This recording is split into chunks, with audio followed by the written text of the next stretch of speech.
Amigos, ¿qué tal? Hoy es 22 del 03 del 17. Con ustedes Florentino Corrales, director de temas políticos. Mañana será escuchado el interrogatorio Roberto Prieto por Odebrecht. El gerente de la campaña Santos Presidente 2014, Roberto Prieto, asistirá mañana a las instalaciones del búnker de la Fiscalía en Bogotá para explicar los hechos que rodearon la posible financiación de Odebrecht a las campañas de 2010 y 2014 de Juan Manuel Santos. Prieto será indagado sobre el supuesto pago de $1 millón que habría hecho el detenido ex senador Otto Bula a su amigo personal Andrés Giraldo y que presuntamente habría tenido como destino la segunda campaña de Santos. Según las declaraciones de Bula, dicho monto fue entregado a Giraldo en un restaurante en el norte de Bogotá. No obstante, en una carta enviada al Consejo Nacional Electoral, Bula señaló que no sabía si el dinero entregado a Giraldo finalmente llegó a la campaña de Santos. Igualmente, Prieto será interrogado sobre el contrato de publicidad de Impresa Group, luego de que él reconociera que dicha operación fue realizada. En ese sentido, Prieto deberá explicar si desde las directivas de la campaña conocían del pago de $400.000 para el suministro de afiches en 2010. Igualmente deberá explicar por qué dicha operación no fue registrada ante las autoridades electorales. El empresario deberá asistir ante un fiscal de la Unidad Anticorrupción a una diligencia de interrogatorio. Junto con Prieto también fue citado el actual director de la DIAN, Santiago Rojas, quien deberá presentarse el próximo lunes a las instalaciones del búnker en Bogotá. Igualmente se conoció que el exgerente de la campaña de Óscar Iván Zuluaga, David Zuluaga, fue citado para el próximo martes 28 de marzo. No obstante, aún no se ha definido si la diligencia se realizará por teleconferencia, dado que él reside en Estados Unidos. En temas políticos, presentamos el informe del director. Aportes a las campañas políticas. Las investigaciones a las campañas políticas no desaparecerán así como así, por razones de peso físico, porque quien las hace tiene la libertad de hacerlo a su manera, es decir, para que se conozca por el monto, o simplemente lo hace al de tal, para al final sumarlos y afirmar que entregó una suma determinada, y por consiguiente le exige al elegido que su dinero fue importante para sufragar los gastos emanados de su accionar libre o controlado, según el caso. Es una maniobra tan vieja como el pan u otro producto parecido. Nos ocupamos del tema porque tanto las autoridades electorales como el candidato mismo pueden devanarse los sesos, lo que a su juicio puede ser un control correcto, exhaustivo y digno de aplausos, pero resulta que las mentes diabólicas interesadas en amarrar al candidato por si gana las elecciones, exigirle lo que quiera en burocracia, contratos, etc., ver para creer. Esas maniobras perversas, o como se quieran llamar, no son nuevas, obedecen a intereses particulares y cumplen los dictados del cerebro que las genera, al punto de que solo éste tiene la sartén por el mango y es quien decide muchas cosas producto de la inversión hecha pública o silenciosa. Recuerdo a personajes de la vida política local ya desaparecidos que hicieron de estas maniobras un culto, como la apuesta que un día hicieron un cliente y el dueño de un restaurante acerca de los precios del menú. El cliente afirmaba que en el restaurante X cobraban a su antojo según el empaque del visitante al negocio y que le presentaban una factura o cuenta igualmente amañada. La apuesta, $200.000 de la época. Cuando la apuesta estuvo hecha, mi amigo sacó del bolsillo la cuenta que se guardó en su momento con membrete y todo, y le enseñó al apostador que tenía la razón, que en el restaurante manejaban dos tipos de cuentas, una para el cliente inflada y otra para el negocio correcta. El excedente se lo repartían los empleados del prestigioso negocio. Así sucede en las campañas políticas y el candidato tiene delante de sí asuntos y cosas legales, pero quien recibe aportes o donaciones se reserva el derecho de vincularlas legalmente o simplemente no presentar el aporte para la contabilidad de la campaña como algo legal y correcto. La trampa ha existido y figurará por siempre por incontrolables. En temas políticos, este fue el informe del director. Corte Constitucional no estudiará demanda de Montealegre en favor del acuerdo de paz. La Corte Constitucional negó la demanda presentada en marzo de 2016 por el fiscal general Eduardo Montealegre, en la que pedía que los acuerdos de paz fueran elevados a acuerdo especial. En ese momento se habló de que se trataba de una estrategia del entonces fiscal general para blindar jurídicamente el acuerdo final, para que de esa manera se pudiera aplicar lo acordado directamente a la constitucional. Sin embargo, la Sala Plena del Alto Tribunal determinó que no podía estudiar la petición debido a que no es competente para pronunciarse sobre resoluciones presidenciales, en este caso la resolución 339 de 2012, con la que la presidencia instaló formalmente una mesa de diálogos con las FARC. En la demanda, Montealegre expresó que el acuerdo de paz conseguido en La Habana estaba blindado por el derecho internacional humanitario y una vez fuera firmado entraría a ser parte del bloque de constitucionalidad que rige a Colombia, es decir, que tendría el mismo peso de cualquier tratado internacional, como por ejemplo el Estatuto de Roma que Colombia ratificó en el 2002 para aceptar que la Corte Penal Internacional pudiera tener injerencia en el país. Asimismo, el exfiscal dijo en ese momento que el acuerdo de paz se desarrolló bajo las normas de los convenios de Ginebra, por lo que tiene efectos a nivel nacional e internacional, y que su principal objetivo era proteger a los civiles y a las víctimas del conflicto. Comillas, por consiguiente, el hecho de que los acuerdos alcanzados en La Habana sean acuerdos especiales impone que la única interpretación posible es la expresión demandada, sea que hace referencia o no a una norma con fuerza de acto administrativo o de ley, cierra comillas, expresaba la demanda. Sin embargo, en la Sala Plena de la Corte no aceptó la ponencia que presentó el magistrado Iván Escrucería. En una votación de 8 a 1, el Alto Tribunal dijo que, por una parte, no podía estudiar la demanda porque no se había demandado en una norma ni una ley, sino un acuerdo político, y que tampoco era el organismo competente para estudiar la demanda, pues el Consejo de Estado es quien debe revisar este tipo de resoluciones. Sorpresiva visita de Daniel García Arizabaleta a la oficina de Uribe en el Congreso. Daniel García Arizabaleta es director del INVIAS y coordinador político del Centro Democrático. Sorprendió este miércoles 22 de marzo con su llegada al Congreso para reunirse con la dirección política de esa colectividad en la oficina del senador Álvaro Uribe Vélez. Caracol Radio abordó a García Arizabaleta para preguntarle por su asistencia al legislativo y señaló que se trataba de una serie de reuniones periódicas que se hacen en el partido para definir temas electorales. Sin embargo, el exministro Fabio Valencia Cosio confirmó que aunque sí se tocaron temas electorales, también tiene interés en que Daniel García les cuente el estado de los procesos que se adelantan en la Fiscalía y del Consejo Nacional Electoral en contra de la campaña presidencial de 2014 por el presunto ingreso de dinero de Odebrecht. Estamos permanentemente enterados de esos procesos y completamente tranquilos porque sabemos que el doctor Oscar Iván Zuluaga cumplió con los requisitos legales, de manera que sencillamente se cumplen con los trámites legales y el partido está dispuesto a colaborar en lo que sea necesario. Asimismo, García Arizabaleta aseguró que no han sido notificados de su diligencia en la Fiscalía para el próximo 29 de marzo y que pidió al Consejo Nacional Electoral aplazar por unos días las diligencias administrativas para concentrarse en el proceso penal. A la reunión asistieron varios integrantes de la dirección del uribismo y los voceros del partido en el Senado y la Cámara. A indagatoria, 14 ex escoltas por el crimen de Bernardo Jaramillo Osa. 8 escoltas del DAS y 4 de la policía serán escuchados por la Fiscalía por su posible omisión o complicidad en el asesinato del líder político de la Unión Patriótica.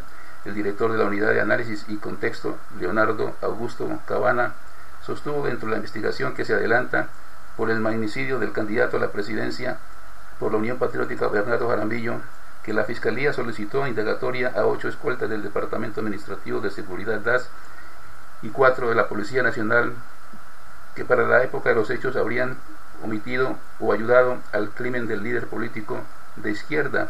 Comillas, ese es el primer eslabón. Ya la investigación está encaminada a determinar qué miembros de la institucionalidad pudieron haber participado en la comisión de estos hechos y de ahí para arriba mirar quiénes dieron esas órdenes, cierra comillas, confirmó el fiscal Cabana.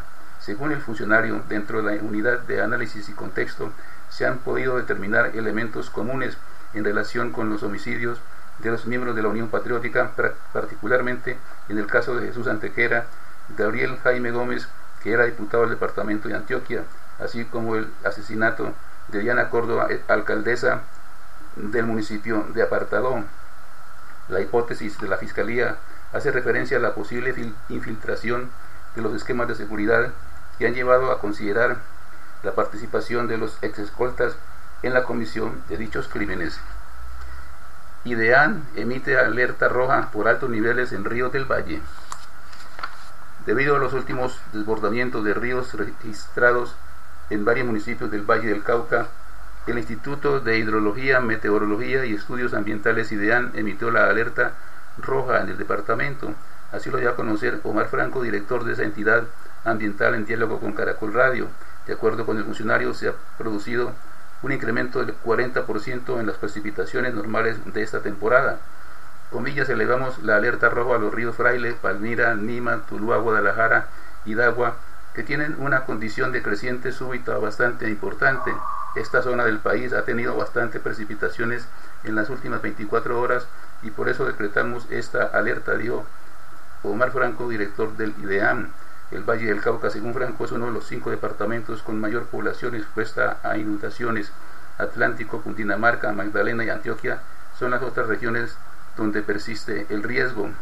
Las zonas inundadas periódicamente alcanzan un 12% del país y se extienden al 28% en épocas de excesos de precipitación, complementó Omar Franco, quien también advirtió que todo el departamento del Valle del Cauca debe activar sus fuentes de contingencia. El IDEAN precisó que la alerta roja en el departamento por el creciente de los ríos estará decretada hasta que cese el incremento en las precipitaciones y éstas se sitúen en su estado normal. Frente a la alerta roja, el secretario de Gestión del Riesgo del Valle, Jesús Copete, señaló que esta situación genera un reforzamiento en las medidas de socorro del departamento. Le vamos a hacer un seguimiento detallado a los 6 ríos por los cuales el IDEAN emitió la alerta. Vamos a reunirnos con las entidades de riesgo municipales para crear una hoja de ruta que nos permita hacerle frente a esta situación, concluyó el funcionario. En la alerta naranja,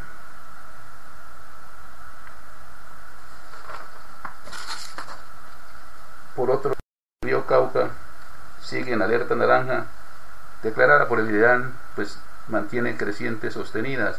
En la lista también están Cali, Pance, Meléndez, Morales, Guadalajara, Río Paila y Zarzal. Los municipios de Yotoco, Yumbo y Bugalagrande también están en riesgo y se hace llamado a la prevención. Rodrigo Zamorano, secretario de Gestión del Riesgo de Cali, dijo que la alcaldía tiene activado el puesto de mando unificado. Nuestros organismos de socorro, seguridad, inteligencia y justicia están activados con sus equipos y su disponibilidad de personas.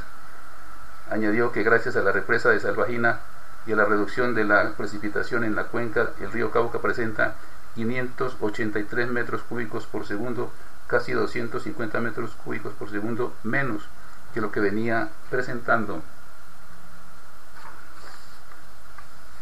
Atención, José revelan las 15 enfermedades degenerativas que padece tras complicarse su salud. José no está nada bien y a medida que pasan los días su salud se complica cada vez más. Según una investigación del diario Basta, el príncipe de la canción, tras su diagnóstico hace unos días de un cáncer de páncreas agresivo e incurable, su calidad de vida se ha deteriorado aún más e incluso ha perdido varios kilos por las 15 enfermedades degenerativas que sufre. Desde hace 3 años, debido a una falta del apetito, haciéndolo perder 22 libras en los últimos 2 años de manera involuntaria. A esto se le unen los síntomas de fatiga, depresión, anemia de enfermedad crónica, deficiencia de vitamina D y la hiperoxia, la sensación de estar lleno antes de lo normal, distensión abdominal, así como estreñimiento crónico y desnutrición. También el cantante de éxitos como El Triste padece diabetes mellitus tipo 2 descompensado y reflujo, hernia hiatal, enfermedades pulmonar obstructiva crónica, GOL 1, que le causa una disfonía en su voz, impidiéndole cantar desde hace un tiempo. Por otro lado, se acumulan a estos malestares osteoartritis degenerativa, problemas en la cadera derecha donde tiene una prótesis en lugar del fémur e hipertensión arterial. Además, el origen de todo esto son sus antecedentes de alcoholismo y el uso de estimulantes que con el tiempo fueron deteriorando la salud del artista, a pesar de que el cantante solicitó a su familia y allegados no hablar ni alarmar sobre su salud.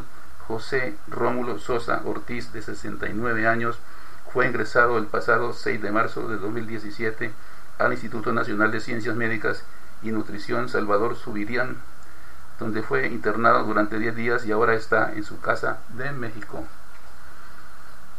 Colombia tendrá amistoso de lujo en junio, enfrentará a España.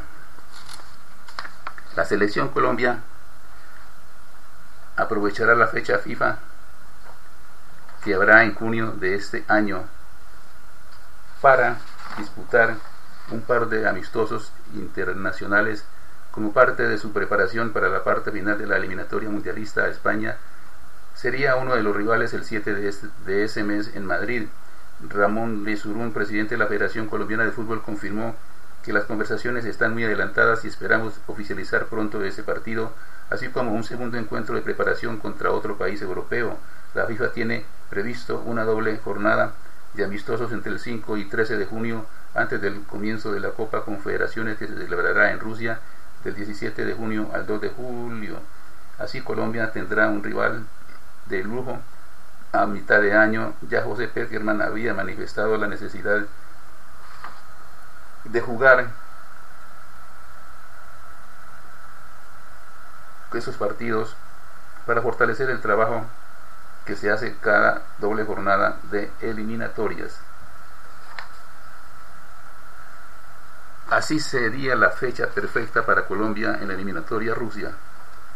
El último año de la eliminatoria a Rusia 2018 será vital para las aspiraciones que tiene la selección Colombia de clasificarse a la cita orbital. Este jueves, con la fecha 13, los dirigidos por José Peckerman tienen la misión de ingresar entre los 4 primeros que avanzan directamente o por lo menos ponerse en el 5º puesto para ir al repechaje. Colombia aparece sexta en la tabla con 18 puntos y recibirá a Bolivia en el Metropolitano. Brasil y Uruguay, primera y segunda respectivamente, se enfrentarán en Montevideo. Ecuador y Chile, tercera y cuarta, y jugarán de visitantes. Justamente los australes enfrentarán a Argentina, que ocupa el puesto 5. La tricolor debe vencer a Bolivia y luego esperar que los otros resultados le den una manito. Ganando a Bolivia, sería bueno que también ganara Paraguay y que chilenos y argentinos empataran. Partiendo de que Colombia primero debe sumar 3 puntos como local, expertos le cuentan que de resultados le servirían más al seleccionado que dirige José Peckerman para llegar a tratar de meterse al grupo de favoritos de la CONMEBOL. Paraguay versus Ecuador a las 6 de la tarde.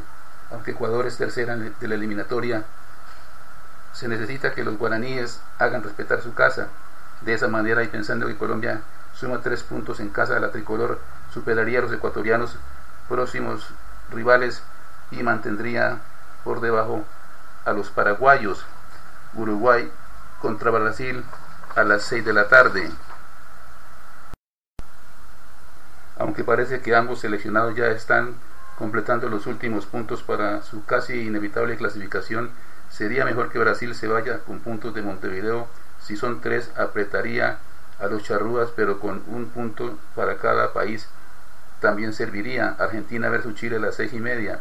Argentinos y chilenos se superan a Colombia por muy poca distancia. Lo mejor para la tricolor es que haya empate entre estos dos grandes equipos. Así Colombia podría superar a Argentina y emparejaría a los australes. Venezuela contra Perú a las 6:30. A pesar de que ambas selecciones están debajo de Colombia y que Venezuela está casi sin aspiraciones de clasificar, sería bueno un empate o un triunfo de los chamos. Así Perú no reviviría en las clasificaciones, o en la clasificatoria mejor. Si se dan los resultados para Colombia, la selección que dirige Peckerman podría terminar en el 4º lugar o hasta tercero si supera a Chile en la diferencia de gol. Delanteros de la selección buscan acabar con sequía goleadora de 6 juegos. Colombia recibe a Bolivia este jueves con la obligación de sumar 3 puntos, lo cual lo regresaría como mínimo a puestos de repechaje en la eliminatoria sudamericana camino a Rusia 2018. El combinado nacional es el gran favorito para vencer a un rival que ha sumado apenas 5 empates en sus 41 compromisos como visitantes disputados durante el presente siglo. Los dirigidos por Mauricio Soria, ubicados en el 9º lugar de la clasificación con 7 puntos, llegan al encuentro con la selección más goleada del torneo, con 31 goles, 6 de ellos debido a la sanción de la FIFA, recibidos en 12 partidos disputados, 2,58 anotaciones por encuentro, resultando las claras desventajas del rival. Colombia presenta un panorama poco habitual para sus delanteros. El equipo ha marcado 15 tantos a lo largo de la clasificación, de los cuales solo 4 han sido convertidos por sus atacantes, apenas el 26,6% de sus anotaciones, y solo 2 delanteros han convertido, Carlos Vaca y Teófilo Gutiérrez. Teófilo Gutiérrez marcó en la primera jornada del torneo ante Perú. Desde entonces, y en parte por las lesiones, no volvió a marcar, pues no fue recurrente en la convocatoria. Vaca es uno de los goleadores de la selección en la eliminatoria, con 3 tantos marcados ante Bolivia en La Paz el 24 de marzo pasado, y un doblete frente a Ecuador conseguido el pasado 29 de marzo en Barranquilla, fecha desde la que un atacante del combinado nacional no marca en el certamen.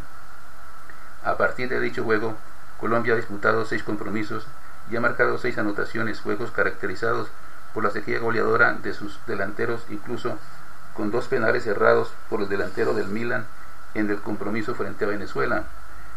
Los goles en dichos juegos han sido obra 4 de volantes, 1 de un defensor y un autogol de Marquinhos ante Brasil.